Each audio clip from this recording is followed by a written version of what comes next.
All right, so here on average, a particular intersection has 360 vehicles arriving randomly each hour. Highway engineers use f of x equals 0.905 to the power x to estimate the likelihood or the probability that no vehicle will enter the intersection within an interval of x seconds. So we're supposed to compute f of 6, graph f of x, and discuss the graph. And now, is this function an example of exponential growth or decay? Well, we can answer the last one just looking at this. This is between 0 and 1, so that has to be a decay. Then, if we graph it, well, guess what? The graph shows it's decaying down. We're starting at, higher number, and we're decaying down as we go from, time 0 all the way up to whatever time we want to do.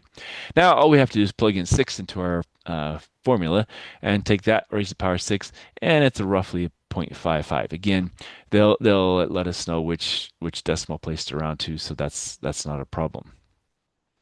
All right, so again, as we see, the graph decreases, meaning the interval of time increases, which is this. As the time interval increases, there's less chance that a car will not enter the intersection. Okay, that's the key there.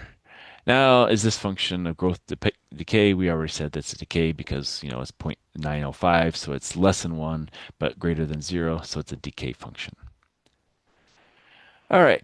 Now, I think this is the last thing for this section. It's called the natural exponential function, and it's represented e of x. And in your calculator, you'll have a button e to the x. Usually, it's associated on the same key as the ln of x. So that's not a 1, that's a ln. And so those two are on the same button. And so usually this is the key function, and this one when you have to hit usually the second ln to get to the e to the x. Okay. And e to the 1 power, this is meant to be e to the 1. That's what that value is equal to. Okay. Not that you have to memorize it because it's in your calculator, but that's what that is approximately. All right. And so here, this is called exponential growth, and this is going to be another way to calculate it using E. So in 2013, the population of Texas was 26.5 million people and was growing at a continuous rate of 1.8% per year. The population in millions X years after 2013 can be modeled by this function here, which is E to the X. That's the rate, and that's the time, and that's the initial value. And we're supposed to estimate the population in 2017, which is how many years later? Well, that's going to be 4 years afterwards. So we're just plugging in 4 here.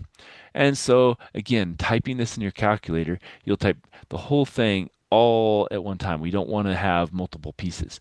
Now, depending on your calculator, most people are going to have to put parentheses around this. When they hit the E, it's either going to say E parenthesis, and then you have to type in 0.018 times 4 in parenthesis, or it'll be E to the power, and then you'll have to put parenthesis and do the same thing. You'll have to put the whole thing within the parenthesis, otherwise you won't get the right thing. It'll take E to the 0.018, and then when you say times 4, it'll put it down below. So you have to make sure everything up here is in parentheses, okay? And so we get 28.5. What does that mean in relation to the problem? Well, in 2017, the population is going to be estimated at 28.5 million people. Okay, so that's what it means there. All right, so that's what I have for this section so far. Hopefully that will help.